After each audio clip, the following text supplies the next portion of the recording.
Is this the hardest build you've ever done? Yeah, like because we can't Google anything. We found some interesting things out though. Is it? Well, we found ways to like save a lot of money, but we're going to charge you like obviously Bugatti price. In a surprising turn, Matt and Alex accomplished what seemed impossible, rebuilding a wrecked Bugatti Chiron. Despite major challenges from the manufacturer, they faced massive costs, restricted parts, and complex technical problems that could have ended the project. Instead, they kept pushing, finding solutions that transformed the rebuild. But how did they overcome Bugatti's obstacles? And what did they discover along the way? Let's find out. The car. Bugatti never wanted Matt to rebuild. When Alex Gonzalez took ownership of a crashed Bugatti Chiron Pure Sport, he probably knew the rebuild would be expensive. What he may not have expected was how difficult it would become. The damage was only one part of the problem. Bugatti would not provide some of the replacement parts needed to restore the car independently. Even more troubling, the Chiron's VIN had been locked, making it much harder for outside technicians to access the car's electronic systems. Suddenly, Alex faced a difficult decision. He could send the wreck back to Bugatti, allow the factory to handle the restoration, and accept whatever cost and conditions came with it. Or he could take a much bigger risk and see if someone outside Bugatti could bring the car back. He chose Matt Armstrong. Matt had already made a name for himself by rebuilding cars that looked beyond saving. But the Chiron was completely different. This was a highly advanced hypercar, packed with complicated technology and built around systems that were never designed to make independent repairs easy. From the moment the rebuild began, Matt and Alex faced one obstacle after another. Finding the right parts was difficult enough, but the locked electronic systems created an entirely different problem. Without Bugatti's support, even simple repairs became complicated, forcing the team to find creative solutions at every stage. And there was one question hanging over the entire project. Could Matt actually make this Chiron work again without Bugatti? That question made the rebuild much more than another YouTube car project. Every repair became a test of what an independent mechanic could accomplish when the manufacturer was not willing to make the process easy. For Alex, it was also a test of whether trusting someone outside the factory could really work. And for Matt, the stakes were even higher. He was not simply trying to repair an expensive wreck. He was taking on a machine that represented one of the most exclusive car manufacturers in the world. If he failed, the critics would have their answer. But if he succeeded, the story would become much bigger than one restored Chiron. It could prove that even the most complicated and protected hypercars might not have to remain completely dependent on their manufacturers forever. Fixing a crashed Bugatti was already a huge challenge for both the owner, Alex, and the technician, Matt. But what advantages did they have? And could those advantages make the independent repair easier? Let's uncover the interesting details. The rule change that gave Matt a new weapon. For years, car makers had held a huge amount of control over what happened when their most expensive and complicated cars needed repairs. If something went wrong, owners often felt they had only one safe choice: take the car back to the manufacturer, hand over the keys, and accept whatever price came with the repair. The other option could feel much riskier. Owners could take their cars to independent mechanics, but they might worry about losing factory support, affecting the car's value, or being unable to access the special tools and information needed to complete the work properly. That fear helped keep the system going. Then the rules started changing. On July 31, 2026, an important stage in the European Union's right to repair framework came into force. The new rules strengthened access to repair information, parts, and diagnostic resources, making it harder for manufacturers to completely shut independent repairers out. To most people, that might sound like another complicated legal change. But for Matt Armstrong, it could be a game changer. A law means very little if nobody is willing to test it. Matt, however, had already spent years showing millions of viewers What can happen when independent mechanics try to repair expensive cars without full factory support? He understood the problem from experience. Then the Chiron arrived. Suddenly, Matt had exactly the kind of project that could put those changing rules to the test. There was a badly damaged Bugatti, an owner willing to take a chance, and a legal environment that was beginning to give independent repairers more power. But Matt had an advantage. He had rebuilt a Bugatti before. That experience taught him the company's complicated parts, repair system, and challenges for independent mechanics. So when the damaged Chiron arrived, Matt saw more than a difficult rebuild. He saw an opportunity. The timing was almost perfect. The rules were changing. The car was sitting in front of him, and Matt already knew what it felt like to challenge Bugatti's system. Now, he had a chance to push that challenge much further. The new repair rules could protect Matt as he independently rebuilds the Bugatti Chiron. But what happened when Matt rebuilt his first Bugatti? And how did that experience shape his relationship with the manufacturer? Now, let's dive into how Matt became a problem for the hypercar industry.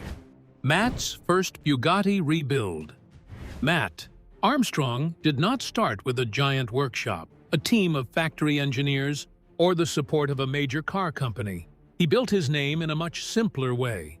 He picked up damaged cars, fixed them, and showed his audience almost everything that happened along the way. Then came a project that changed his reputation. Matt took on a crashed Bugatti Veyron. At first, it looked like another difficult rebuild, but as the work continued, Matt began uncovering details that made the project far more interesting. He found that some parts presented as special Bugatti components were also used in vehicles connected to brands such as Volkswagen and Audi. He also showed viewers something even more surprising. A service that could reportedly cost around £20,000 through the manufacturer could be completed properly for a little over £1,000. That difference raised an uncomfortable question. Were some owners paying enormous amounts simply because they had no other realistic option? Matt's videos quickly attracted attention, and his name became closely linked with the growing right-to-repair conversation. But the Veyron rebuild did not end inside his workshop. As the car was running again, Matt took it on a European road trip toward Monaco. Along the way, he decided to make a stop that could have created an unforgettable moment. He headed toward Bugatti's headquarters in Molsheim. There was only one problem. The factory was closed for Bastille Day. So instead of the dramatic meeting he had imagined, Matt and his team arrived at a quiet factory and had to leave. But the story did not end there.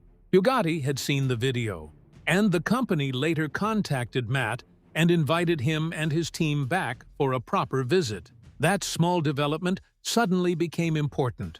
Bugatti already knew exactly who Matt was before the Chiron ever arrived at his workshop. He was no longer simply a mechanic filming repairs for YouTube. He was the independent builder who had taken a crashed Bugatti, rebuilt it, and driven it across Europe. And now another Bugatti was sitting in his workshop. Only this time, the car was far more complicated. The obstacles were much bigger. And the relationship between Matt and the manufacturer was about to enter completely new territory. Matt exposed the huge prices hypercar manufacturers can charge for repairs. But what happened when he challenged that system with his first Bugatti rebuild? And why did his approach attract so much criticism? Let's find out. The Chiron that became a global joke.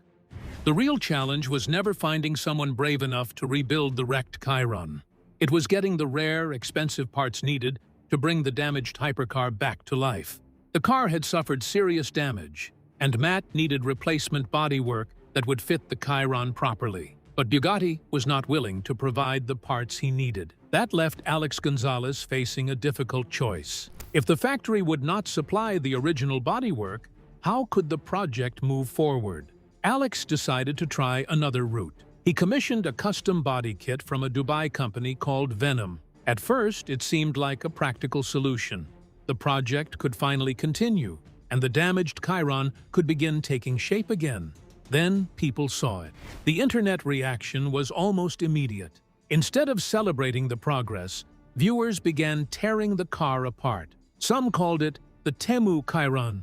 Others mocked it as the Bugatti. Photos spread across social media, and what had been a serious attempt to save a wrecked hypercar suddenly became an online joke. For Matt, the situation was becoming uncomfortable. He was responsible for bringing the damaged Chiron back to life, but Alex was still the owner and his client. With so many challenges already standing in their way, Matt could not simply blame Alex for choosing the Venom kit, even if he knew the decision had created another problem. Instead of getting distracted by the criticism, Matt did what he had been doing all along. He kept working. While everyone else laughed at the unusual bodywork, Matt was already looking beyond the jokes and quietly planning his next move. Matt then traveled to Germany, where he met Mansory, the founder of Mansory, a company famous for transforming some of the world's most expensive cars into extraordinary, highly customized machines.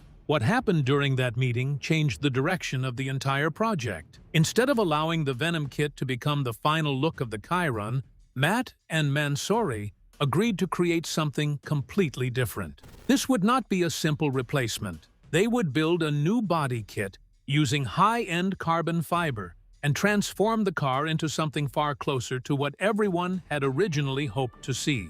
While viewers were busy mocking the strange-looking bodywork, Matt was quietly working on something nobody saw coming.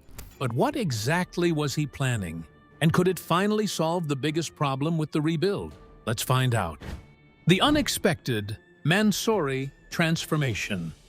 After the Venom bodywork became the center of online jokes, Matt needed something that could completely change the way people saw the Chiron. That was when Mansory entered the picture. Matt and Mansory agreed to create a completely new body kit for the damaged hypercar. But this was not going to be a basic replacement. They planned to use genuine pre-preg carbon fiber, a high-end material known for its strength, lightweight, and use in top-level motorsport and exclusive performance cars. The arrangement itself was unusual. This was not simply a customer paying a company to make some parts. It became a collaboration between people who understood that this project had grown far beyond an ordinary car rebuild. Then, the parts finally arrived in Miami. A huge crate containing the new Mansory panels was delivered to Matt's workshop. The team carefully opened it and began removing each piece. Almost immediately, it became clear that this was something completely different from what people had seen before. The carbon weave looked flawless, while the new panels brought a far more refined finish to the damaged Chiron. More importantly, everything began fitting exactly as planned. Then, panel by panel, the transformation became impossible to ignore. The once mocked hypercar was slowly becoming something completely different. Over the next 3 days, Matt and his team worked through the car, replacing the controversial bodywork and giving the damaged hypercar a completely new appearance. The same car that had once been mocked as the Temu Chiron was suddenly starting to look like a machine worthy of its name again. The jokes were fading. The admiration was returning. And when Alex finally saw the finished Chiron, his reaction was remarkably simple. It was worth it. For most viewers, that could have been the perfect ending. The damaged car had been rebuilt, the embarrassing body kit was gone, and the Chiron had emerged looking better than many expected. But Matt knew the real story was still unfolding. The beautiful carbon fiber was impressive, but it was not the biggest achievement. While everyone was looking at the finished car, something much more important was happening quietly in the background, and whatever came next could affect far more than Alex's Chiron. Beyond the beautiful carbon fiber Matt came up with, which impressed even some of those who had mocked the project earlier, what other unexpected move was he making behind the scenes? And why could it be the most important part of the entire Bugatti rebuild? Let's find out. The document that could be bigger than the Chiron.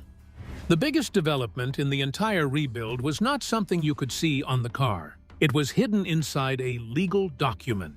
While viewers were busy admiring the finished Chiron, Matt's solicitor was reportedly working on something far more important. A formal notification was prepared and submitted to the relevant enforcement authority under the new right to repair framework. The purpose was simple, but powerful. The document would lay out the details of the independent rebuild and show how the Chiron had been restored outside Bugatti's factory system. And this was not just a short letter saying the car had been repaired. The submission reportedly included a large amount of technical information. It covered the parts used during the rebuild, torque specifications, diagnostic records, paint codes, certifications, and other details connected to the work. In other words, Matt was not simply asking people to trust that he had done the job correctly. He was putting the work on record. The goal was reportedly to seek formal recognition that the independent rebuild met the required standards under the applicable rules. And if that recognition was granted, the entire argument could change. The question would no longer be whether Bugatti liked the rebuild or personally approved of Matt's methods. Instead, the focus would shift toward what Bugatti could legally refuse to an independently repaired Chiron. That distinction matters. One unusual car can always be dismissed as a one-off project. Bugatti could argue that Matt's rebuild was simply an exception, but formal recognition could create something much harder to ignore, a precedent. And suddenly, another part of the story started looking very different. Bugatti's after-sales manager, Alexis, reportedly contacted Matt and invited him to visit the company's headquarters in Molsheim. On the surface, it could have looked like a friendly invitation from a manufacturer finally willing to work with an independent builder. But Matt did something important. He did not withdraw the legal submission. He accepted the invitation while the process continued in the background. That meant Bugatti could be preparing to welcome Matt through its doors at the exact moment when a legal process outside the company's control could potentially change the rules for everyone. As if the success of the rebuild wasn't enough, Matt decided to formally document his independent work before Bugatti invited him to its headquarters. But what could be waiting for him at the factory? And could the visit change anything about the rebuild? Let's uncover the details. The Molsheim showdown. The visit to Molsheim could be the moment when everything finally comes full circle. Matt could walk through Bugatti's doors with the very Chiron Pur Sport the company had once refused to support independently. And this time, he would not simply be there to admire the factory. He could have questions that had followed the entire rebuild. Why were certain parts refused? Why was the VIN locked? Why were independent repairers unable to access the car's systems? And perhaps the biggest question of all, how did a small independent workshop manage to rebuild a car that seemed impossible to repair without Bugatti's help? Those questions matter, because this Chiron is now about much more than one damaged hypercar. It represents what can happen when a determined owner, an independent mechanic, and changing repair rules come together at exactly the right time. Think about everything that happened. The car was badly damaged. Parts became difficult to obtain. The electronic systems created another barrier. Then came the Venom body kit, followed by the brutal internet reaction. Just when the project seemed to be turning into a joke, Mansory stepped in and completely changed the car's appearance. But even that was not the real victory. The paint was not the victory. The Mansory carbon fiber was not the victory. And finishing the Chiron was not even the biggest achievement. The real victory went far beyond simply getting the Chiron back on the road. Matt created a detailed record of every step, while seeking formal recognition that the rebuild had been properly completed without Bugatti's involvement. That changes the conversation. A manufacturer can dismiss one unusual rebuild. People can call it a special case. But a properly documented and legally recognized independent repair becomes much harder to ignore. And if that recognition eventually creates a wider precedent, other hypercar owners could begin asking a very different question. Do they really have to depend entirely on the factory when their cars need major repairs? That is what makes Matt and Alex's journey so fascinating. What started as a wrecked Chiron became a battle involving technology, parts, public criticism, repair rights, and the power of an independent mechanic. The car may be finished, but the real story could only be beginning. Matt and Alex did not just rebuild a Chiron. They may have shown the hypercar world that even Bugatti cannot control the entire story forever. So, what do you think about Matt outsmarting Bugatti? Could this change the way independent repairers approach hypercar repairs? We would love to hear your thoughts in the comments below. Don't forget to like and subscribe. Like